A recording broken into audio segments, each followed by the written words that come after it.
পেহেলগাম কাণ্ডের প্রতিক্রিয়া এবার পড়েছে আন্তর্জাতিক ক্রীড়াঙ্গনেও। দ্বিতীয়বারের মতো স্থগিত হলো সাফ চ্যাম্পিয়নশিপ।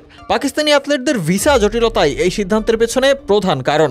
পেহেলগাম এলাকায় সাম্প্রতিক ঘটনার কারণেই নাকি শুরু হয়েছে এই ভিসা জটিলতা।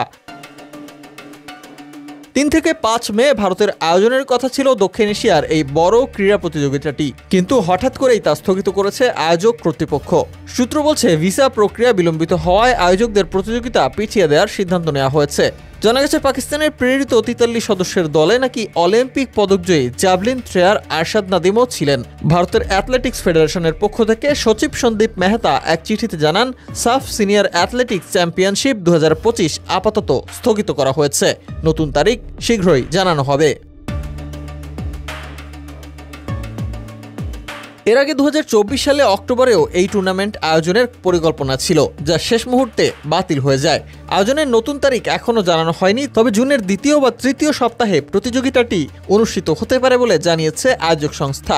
এদিকে মে মাসের পর টুর্নামেন্ট আয়োজন করা সম্ভব নয়, কারণ ২৭ মে দক্ষিণ এশিয়ার গুমি শহরে শুরু হয়েছে আসিয়ান অ্যাথলেটিক্স চ্যাম্পিয়নশিপ। এই প্রতিযোগিতায় অংশ নেয়ার কথা ছিল ভারত, পাকিস্তান, শ্রীলঙ্কা, বাংলাদেশ, ভুটান, নেপাল ও মালদ্বীপের। এমনকি ভুটানের দল ইতোমধ্যেই রাঁচিতে পৌঁছে অনুশীলন শুরু করেছিল। ২০২৫ সালের ২২ এপ্রিল ভারতের জম্মু ও কাশ্মীরের পেহেলগাম অঞ্চলের বাইশারান উপত্যকায় এক সন্ত্রাসী হামলায় অন্তত ২৮ জন পর্যটক নিহত হন ও ২০ জনের বেশি আহত হয়েছেন।